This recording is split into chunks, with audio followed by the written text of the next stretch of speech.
우리 오늘 이 골로새서의 말씀을 가지고 믿음과 소망과 사랑의 공동체라는 주제를 가지고 함께 우리가 은혜를 나눠보고자 합니다.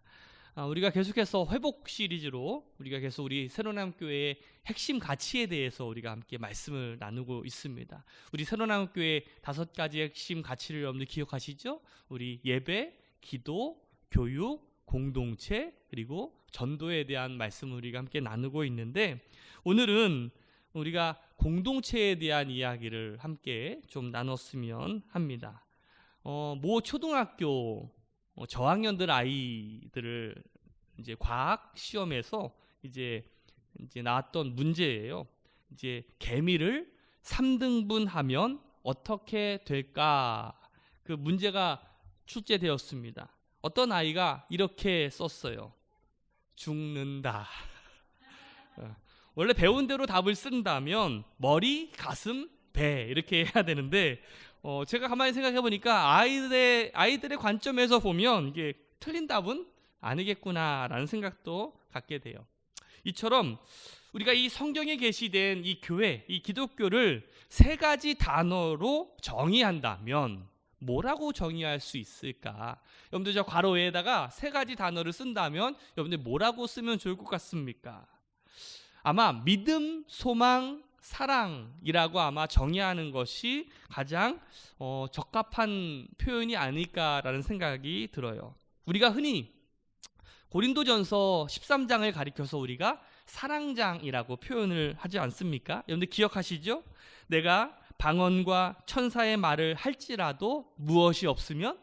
사랑이 없으면. 내가 예언하는 능력이 있어 모든 비밀과 모든 지식을 알지라도 무엇이 없으면? 사랑이 없으면.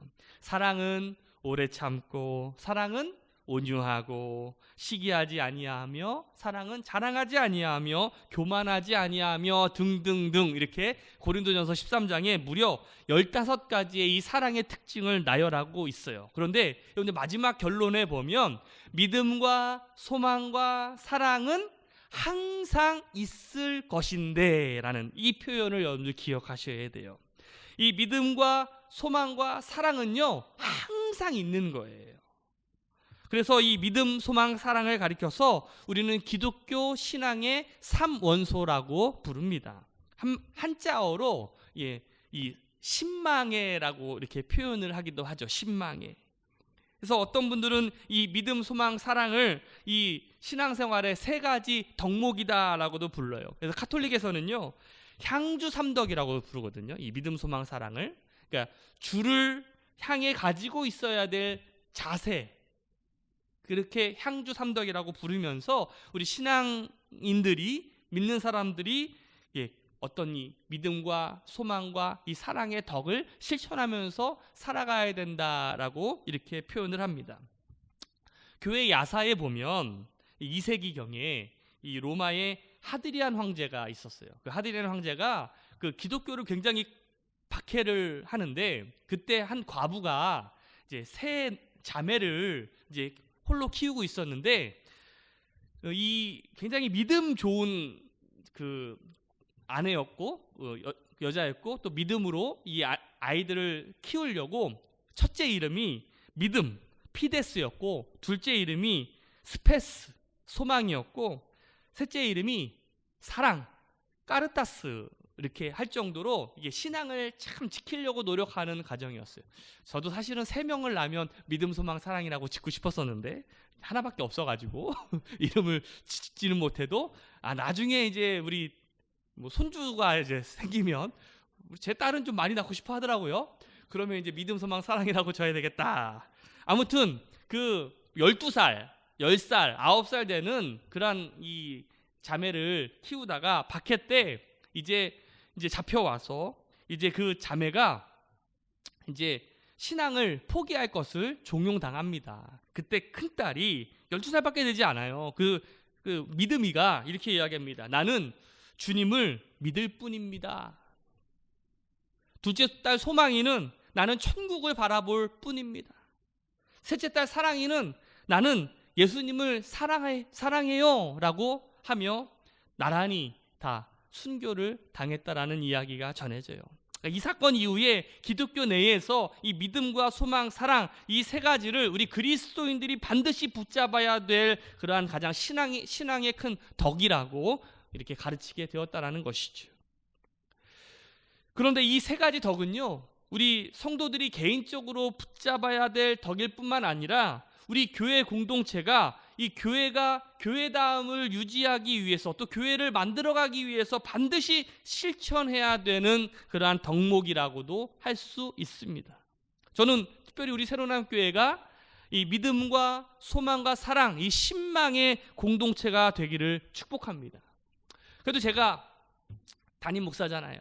그래도 교회를 그래도 제일 걱정하고 염려하는 사람이 아마 제가 아닐까라는 생각은 드는데, 그렇죠? 아마 여러분들도 똑같은 마음이겠지만 저는 자나깨나 이 교회 생각뿐이거든요. 우리 교회가 어떤 교회가 되어야 되고 또 어떤 비전과 어떤 꿈을 가지고 가야 되고 어떤 것을 향해 지향하면서 나가야 되는가를 끊임없이 고민하고 또 고민합니다. 이 새로남, 우리 교회 이름, 이 중생이라고 하는 어떤 이 뜻은요, 우리 믿는 사람들이 어떻게 보면 반드시 이 믿음, 소망, 사랑 이 특징들이 드러나게 되는 이름이 아닌가라는 생각이 들어요. 성경에 보면 항상 이 믿음과 소망, 사랑은 항상 있을 것이라고 말하고 있잖아요. 마찬가지로 항상 짝을 이루면서 나타나고 있어요.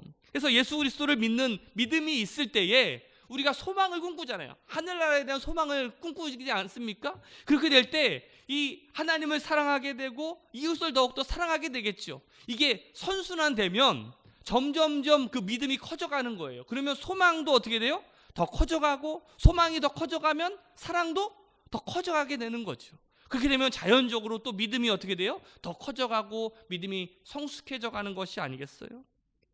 데살로니가전서 1장 2절 말씀을 보면 이런 표현이 나와요. 믿음의 역사와 사랑의 수고와 우리 주 예수 그리스도에 대한 소망의 인내가 있었던 교회가 데살로니가 교회였어요. 바울이 이 데살로니가 교회 공동체 식구들을 향해서 그들이 가진 이 믿음과 또 소망과 사랑에 대해서 칭찬하고 감사하고 있음을 우리는 보게 됩니다. 뿐만 아니라 오늘 본문의 말씀인 이 골로새 교회, 오늘 골로새 교회는 이 바울의 제자였던 에바브로라고 하는 사람에 의해서 이 골로새 교회가 세워지게 되었어요. 그리고 양육되었어요. 큰 교회는 아니었어요. 그런데 이 골로새 교회 안에 무엇이 있었어요? 믿음과 소망과 사랑이 있었다라는 거예요. 오늘 골로새서 2장 4절 말씀을 보니까 바울이 이렇게 표현합니다. 이는 그리스도 예수 안에서 너희의 믿음과 모든 성도에 대한 사랑을 들었다라고 표현하고 있어요. 그 이후에 소망에 대한 이야기도 나와요. 그러니까 데살로니가 교회에 칭찬했던 것처럼 이 골로새 교회에도 믿음과 소망과 사랑이 있었다라는 거예요. 우리가 교회를 표현할 때 제가 참 잘 쓰는 표현 가운데 하나가 뭐냐면 식구, 제가 가족이라는 표현을 참 많이 씁니다. 교회 공동체를 향해서. 아마 여러분들도 우리 교회를 생각할 때 식구다, 우리는 식구다, 가족이다라고 아마 여길 거예요. 가족이란 이런 거죠. 무엇이든지 함께 하는 거예요. 때로는 슬플 때도 그 슬픔도 같이 하는 거고요. 기쁨도 우리가 같이 하는 거죠. 마찬가지로 교회도 우리가 슬플 땐 같이 울고 기쁠 땐 같이 웃고 우리가 동고동락을 같이 하는 것처럼 함께 견디고 어려울 때는 함께 견디고 또 우리가 함께 자라나고 또 기쁨을 우리가 함께 누리는 그것이 바로 교회 공동체의 참다운 모습이라고 할 수가 있을 거예요. 저는 오늘 우리 새로남교회 성도들이 믿음과 소망과 사랑의 공동체가 되기 위해서 우리가 배워야 되는 것이 있다라고 저는 믿습니다. 그 첫 번째가 뭐냐면 바로 이거예요. 교회는 믿음으로 함께 견디는 것을 배워야 돼요. 함께 견디는 공동체라는 것이 무엇일까? 고난이 있을 때, 어려움이 닥칠 때 그것을 함께 해야 된다는 거예요. 여러분들, 고난이 없는 인생은 없습니다. 어려움이 없는 인생은 없어요. 만약에 고난이 없는 인생이 있다면 그 인생은요, 반쪽밖에 되지 않는 인생이에요. 진정한 인격과 또 진정한 사람이라는 그것이 자라나려면 반드시 이 고난이라는 터널을 겪어야지만, 지나야지만 그 진정한 인격과 사람이 될 수 있다라는 거예요. 그 예수의 사제로 또 신학자로 또 심리학자로 유명한 그 헨리 나우엔의 상처 입은 치유자라고 하는 책이 있어요. 상처 입은 치유자. 저는 이 책이야말로 오늘 우리가 어떤 신앙인이 되어야 되고 또 어떤 모습으로 나아가야 될지를 알려준다고 할 수가 있는데, 그 책에서 이렇게 이야기합니다. 바로 상처가 우리의 스승이 되고 그 상처가 나의 사명이 된다는 거예요. 우리나라 속담에도 이런 말이 있잖아요. 과부 심정은 누가 안다고요? 과부가 안다고. 내가 상처를 경험해야 하고 고난을 경험해 봐야 바로 그 고난당한 자의 심정을 이해하고 그 상처 입은 자의 심정을 안다라는 거예요. 자녀를 잃어본 사람이야 그 부모가 그 자녀를 잃은 사람들의 심정을 이해하는 거고, 헤어져 본 사람이 그 헤어져 본 사람의 아픔을 이해한다는 것이지. 내 상처가 오히려 다른 사람들한테 위로가 될 수 있고 함께 공감이 될 수 있고 함께 격려가 될 수 있다는 거예요. 그런 의미에서 교회는요, 고난 당한 것을 우리가 감사히 여겨야 돼요. 제가 그런 생각을 해봐요. 사람은 고난을 당해봐야 내가 진짜인지 가짜인지를 알게 돼. 내가 가지고 있었던 신앙이 진짜였구나, 내가 가지고 있었던 믿음이 진짜였구나, 가짜였구나가 판별되는 거예요. 또 하나는 주변 사람들이 정리가 돼요. 내가 잘 될 때는 주변에 사람들이 북적북적합니다. 다 내 사람 같지요. 그런데 내가 어려워져 보면 이 사람이 진짜 내 사람인지, 정말 나를 위하는 사람인지, 나와 함께 해주는 사람인지를 깨닫게 되는 거예요. 어떻게 보면 이 고난이야말로 우리 인생을 심플하게 해주고 우리 인생을 올바른 방향으로 가게 해주는 어떻게 보면 선물이라고 저는 생각하기도 합니다. 물론 고난당하는 건 아프죠. 고난당하는 건 힘들고 어렵습니다. 그럼에도 불구하고 하나님께서 우리에게 주시는 그 고난의 의미와 고난의 역사를 우리가 함께 견디고 나아갈 때 이 고난의 길이 우리의 스토리가 되고 믿음의 길이 되고, 그것이 우리를 더 큰 사람으로, 더 성숙한 사람으로 우리를 이끌어주게 될 줄로 믿습니다. 우리 교회 공동체가 이 고난의 공동체가 되어야 되는 두 가지 이유가 있어요. 가장 중요한 것은 이 교회는요, 그리스도의 고난의 결과로 만들어졌다는 거예요. 교회는 저 예수 그리스도의 보혈의 은혜를 통해서 이 땅에 교회가 세워지게 되었다는 것이. 그래서 교회는 이 고난당하는 것을 두려워하지 말고 함께 예수 그리스도의 십자가의 고난에 함께 참여할 수 있어야 됩니다. 또 하나는 이제 더 많은 사람들이 구원받고 죽게 돌아오게 하는 이 복음과 선교의 사명 때문에 교회가 고난 공동체라고 할 수가 있어요. 여러분들, 바울도 예수 믿기 전에 신앙이 좋았던 사람이었어요. 하나님을 향한 신앙은 참 좋았던 사람이었죠. 반면에 예수를 알지 못했어요. 하나님께서 예수 그리스도를 통해서 이 땅에 이 죄의 문제를 해결하기 위해서 이 땅에 이 예수 그리스도를 보내주셨는데 그 예수를 알지 못했죠. 바울이 무지했던 것은 자기가 믿고 있었던 그 하나님이 우리를 구원하시기 위해 인간의 육신을 입고 이 땅에 오셔서 이 죄를 짊어지고 십자가에 죽으시고 부활하셨다는 것을 이해하지 못했어요. 그러다가 다메섹 도상에서 자기가 핍박하던 그 예수 그리스도를 만나게 됩니다. 그리고서 그 인생이 완전히 바뀌게 되는 거 아니겠어요? 그리고 그 인생이 이제 이방인들을 전도하는 일에 그 한 목숨 다 죽을 때까지 쓰임받았던 모습이 바로 바울의 모습 아니겠어요? 교회 공동체는 바로 이러한 예수 그리스도의 지체가 되는 거예요. 우리가 각자가 예수 그리스도의 피로 사신 주님의 몸된 교회에 각자의 지체의 역할로서 함께 선교와 함께 이 복음을 위해서 우리가 함께 고난 받아야 된다는 거예요. 우리가 고난 받는 걸 두려워하지 맙시다. 우리가 함께 그 어려움을 함께 견디고 나아갈 때 우리의 신앙이 진짜가 되고 우리 교회가 더욱더 튼실해지고 더 그 교회가 굳건히 서가게 될 줄로 믿습니다. 인원이 중요한 것이 아니에요. 제가 가만히 보니까 인원은요 금방 북적었다가도 금방 사그러지는 거예요. 어떻게 보면 허황된 거라고 할 수가 있어. 그냥 아무리 좋을 때 많이 모여봤자 그것이 뭐가 중요합니까? 어떤 힘과 어떤 영향력도 없는데. 그러나 우리가 고난당할 때 일당백의 마음을 가지고 어떻게 보면 진짜 그리스도의 군사로서의 삶을 우리가 살아갈 수 있는 것 아니겠어요? 오늘 우리 새로운함께 성도들이 오늘 여러분들 진짜가 되어가시기를 주님의 이름으로 축복합니다. 진짜가 되어가기 위해서 이 교회는 믿음으로 우리가 참고 이 어려움을 견뎌낼 수 있는 능력이 있어야 돼요. 우리가 믿음을 가지고 참고 우리가 함께 견디며 나아가는 우리 믿음의 성도들 되시기를 주님의 이름으로 축복합니다. 두 번째로 우리가 신망의 공동체가 되기 위해서 교회는 사랑을 함께 배우는 공동체가 되어야 돼요. 우리가 교회를 사랑의 공동체라고 할 때 여기서 참 중요한 게 하나가 있어요. 사랑의 대상이 성도라고 기록되어 있는 것을 우리가 주목해서 볼 필요가 있어요. 우리 4절 말씀에 보니까 이는 그리스도 예수 안에서 너희의 믿음과 모든 성도에 대한 사랑이래요. 모든 성도에 대한 사랑. 이 참된 신망의 공동체는요, 사랑이 있어야 되는데 당연히 우리의 사랑의 대상은 누구여야 돼요? 하나님이어야 됩니다. 그런데 하나님을 향한 사랑만으로 끝나는 것이 아니라 주님께서는 우리에게 하나님을 사랑하고 내 이웃을 내 몸과 같이 사랑하라고 말씀하셨잖아요. 그러니까 순서적으로 표현하자면 하나님을 사랑하는 게 먼저죠. 그런데 질적으로 표현하자면 하나님을 사랑하는 것과 이웃을 사랑하는 것이 달라야 될까요? 아니요, 같아야 된다는 거예요.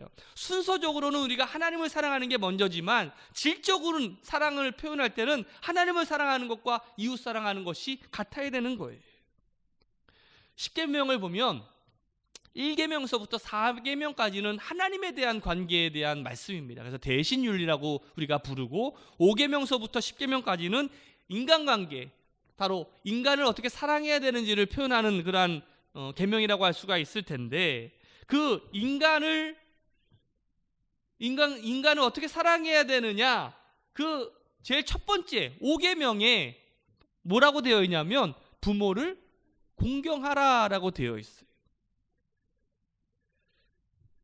부모를 공경하는 것이 인간들을 사랑하는 데 가장 먼저 있는 계명인 이유가 뭘까? 저는 그렇게 생각합니다. 눈에 보이지 않는, 그러니까 눈에 보이는 우리가 부모님도 공경하지 못하면서 눈에 보이지 않는 하나님을 우리가 어떻게 공경할 수 있을까? 결국 사랑은요, 행동이에요. 말로만 백날 사랑해 이거는 진짜 사랑이 아니에요. 진짜 사랑은요, 액션이고 어떤 실천적인 거라고 할 수가 있어요. 그래서 우리는요, 하나님의 사랑과 또 예수님의 사랑을 이 성도들에 대한 사랑으로 열매를 맺는 삶을 우리가 살아가야 됩니다. 어떤 의미에서 하나님을 사랑하는 것은요, 우리가 하나님이 보이지 않는 분이기 때문에 그분에 대한 애정을 어떻게 보면 가시적으로 표현하기가 어려워요. 그래서 우리는 말로만 사랑을 할 수밖에 없죠. 그러나 성도들에 대한 사랑은요, 가시적으로 보여질 수 있다라는 거예요. 다시 말하면 이 교회 공동체에서 우리가 무엇을 연습해야 되냐면 사랑하는 법을 배워야 돼요. 서로 사랑하고 섬기고 우리가 서로 돕고 우리가 서로 성도들 간에 먼저 사랑하는 법을 배우는 곳이 바로 이 교회 공동체가 되어야 된다는 것이죠.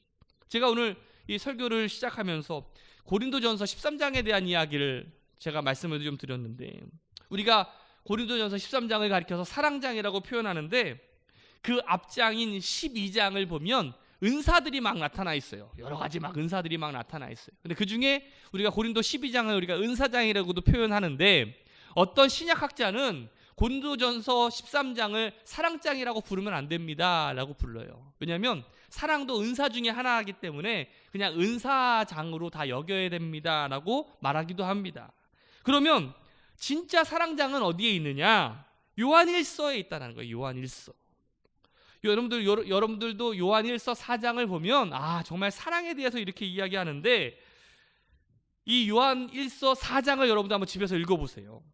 4가지 강조점이 나오는데 첫 번째로 4장 8절에 보면 하나님은 사랑이시다라고 표현하고 있어. 먼저 하나님은 사랑이시다라고 정의를 내리고 있어요. 그리고 두 번째로 4장 9절 말씀에 이 사랑이 독생자, 다시 말하면 예수 그리스도를 십자가에 내어 주셨다라는 거예요. 그러니까 목숨까지도 내어 주신 사랑이라는 거예요. 이것보다 더 어떻게 더 사랑할 수 있냐라는 거죠. 세 번째로 4장 13절에 성령님께서 이 하나님의 사랑이 그리고 우리 안에 거하게 되었다라는 거예요. 성령님을 통해서. 그리고 이 장의 마지막 결론이 20절과 21절 말씀인데 같이 한번 읽어봅시다. 20절 21절 시작. 누구든지 하나님을 사랑하노라 하고 그 형제를 미워하면 이는 거짓말하는 자니 보는 바 그 형제를 사랑하지 아니하는 자는 보지 못하는 바 하나님을 사랑할 수 없느니라. 우리가 이 계명을 주께 받았나니 하나님을 사랑하는 자는 또한 그 형제를 사랑할지니라.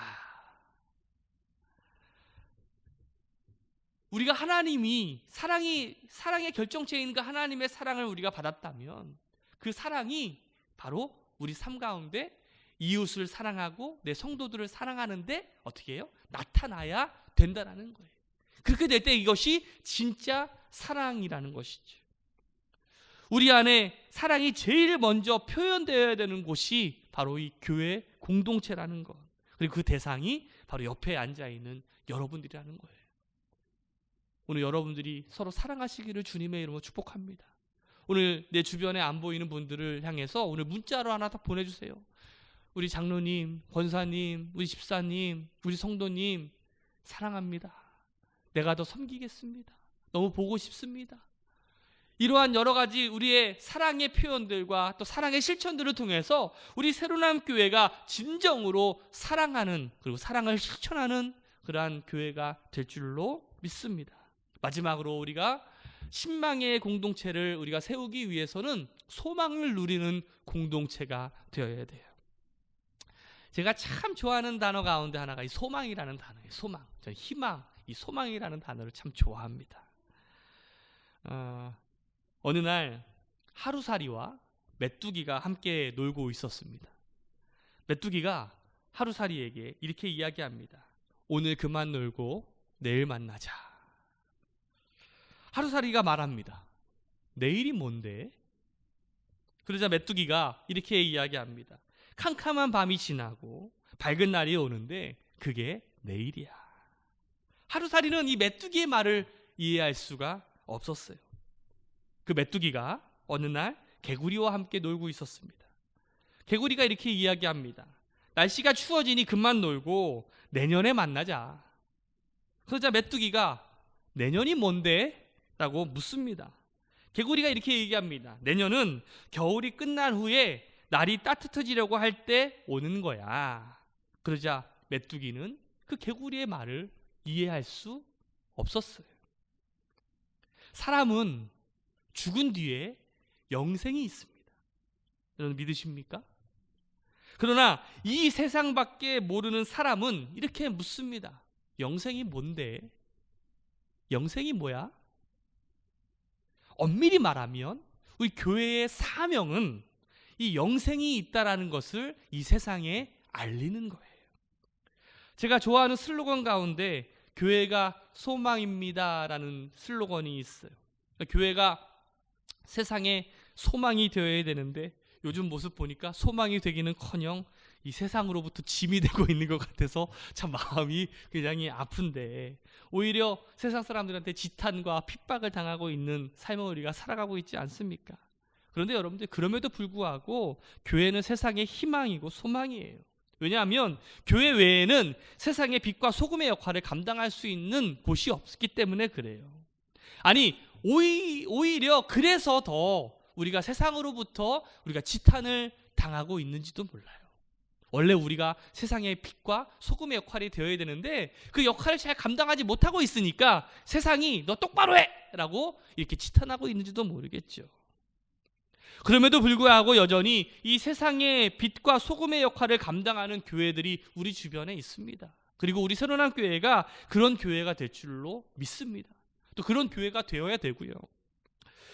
베드로전서 2장 9절 말씀에 보면 이렇게 되어 있습니다. 같이 읽어봅시다. 시작.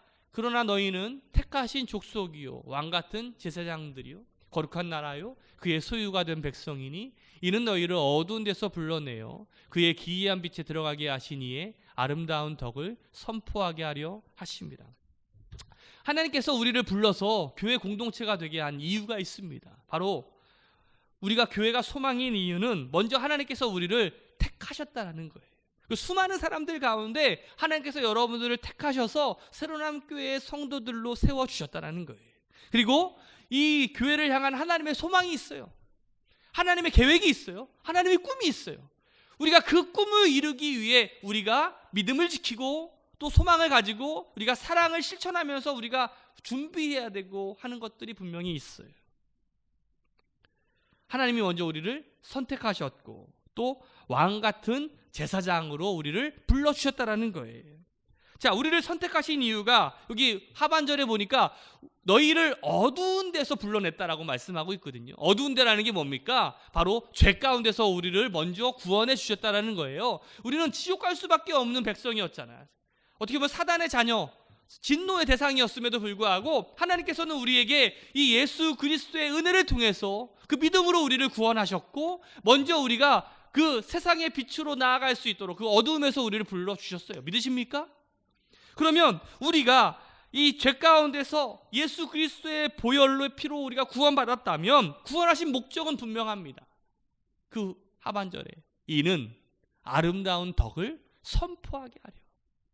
우리가 하나님께서 우리를 이렇게 택하신 족속으로 왕같은 제사장으로 우리를 불러주셔서 어두운 데서 우리를 불러주신 이유는 그 하나님의 아름다운 이야기를 세상에 어떻게 해요? 선포하라는 거예요. 전하라는 거예요. 제사장은요, 여러분들 어떤 역할을 하는 사람입니까? 하나님과 우리 인간 사이를 어떻게 하는 거예요? 연결해주는 어떤 브릿지의 역할을 해주는 사람이에요. 그렇죠? 결국 하나님과 이 세상을 연결할 수 있는 유일한 존재가 되기 때문에 여러분들 어떻게 보면 이 교회는 아직 소망이 있다는 거예요. 오늘 여러분들이 왕같은 제사장으로 하나님께서 여러분들 불러주셨습니다. 바로 그 하나님을 이 세상에 있는 사람들을 하나님께로 이끌 수 있는 유일한 통로가 여러분들을 통해서 이루어질 수밖에 없다라는 거예요. 그래서 교회는요, 소망이 있어요. 오늘 이 시대에 우리가 해야 되는 일은 명확합니다. 우리는 보다 전문화되고 복잡한 시대를 우리가 살아가고 있습니다. 마찬가지로 복음도 우리가 선교도 전도도 발전해야 되는 거예요. 전에는 그냥 단순히 그냥 예수천당 불신 지옥만을 외치는 것만으로 끝났을 수도 있어요. 하지만 지금 이 시대에는 그렇게 전도하는 시대가 아니에요. 전에는 예배당을 크게 짓고 화려하게 지으면 사람들이 건물을 보고 전도가 되던 시대가 있었어요. 그러나 지금은 건물 보고 들어가지 않습니다. 오히려 코로나 때문에 지금 뭐 건물이고 뭐고 지금 시대가 바뀌어가는 시대를 살아가고 있어요. 이러한 시대에 우리가 어떤 모습으로 하나님의 사명을 감당할 수 있는 지체가 되어야 되는가? 오늘 우리의 삶에서 또 우리의 직업에서 또 우리의 모습을 통해서 우리가 주변에 영향력을 주는 우리 새로남교회 성도가 되시기를 주님의 이름으로 축복합니다. 그래서 하나님은 여러분들에게 소망이 있는 거예요. 우리가 몇십 년을 예수를 믿어도 아직 한 명도 전도하지 못한 사람들이 얼마나 많이 있어요. 옆 사람한테 한번 물어보세요. 당신은 전도해봤습니까? 시작. 전도하기는커녕 자기 혼자도 믿기 힘들어가지고 막 갤갤거릴 때가 얼마나 많아요. 그래서 어떤 목사님은 너나 자기 자신만이라도 전도하십시오 라고 이렇게 표현하기도 하는데, 오늘 우리의 모습 속에서 하나님과 이웃을 연결해주는 이 제사장의 모습이 우리 가운데 있는지, 오늘 우리 자신들을 돌아보면서 오늘 우리가 이 세상에 소망이 되지를 못하는 이유가 남 탓이 아니라 바로 자기 자신을 우리가 돌아보고 또 내 가운데 믿음과 소망과 사랑을 바로 세우는 우리 새로남교회 우리 성숙한 성도들이 되시기를 주님의 이름으로 축복합니다. 우리 새로남교회 성도들이 우리 함께 이 교회를 다시 신망의 공동체로 회복하고 하나님의 복된 그 선교 사역을 우리가 앞장설 수 있는 그 일에 우리가 쓰임받을 수 있도록 우리 모두가 믿음과 소망, 사랑을 실천할 수 있는 우리 새로남교회 성도들 되시기를 주님의 이름으로 축복합니다. 기도하겠습니다.